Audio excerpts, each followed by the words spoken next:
Dosage is very individual. So for people who are using it for pain relief, they probably need a higher dose than someone who's not using it for pain relief.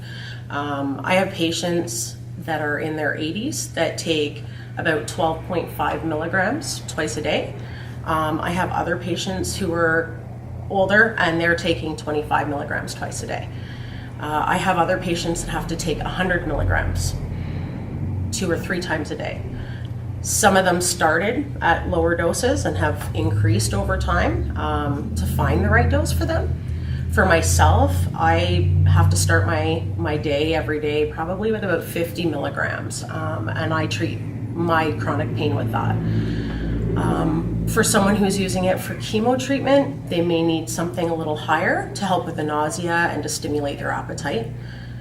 So it really is individual. I recommend starting with the lowest dose possible and waiting, if you're using edibles, at least a half hour to 45 minutes before you increase your dosage. Taking too much will probably have you couch locked. You won't overdose though.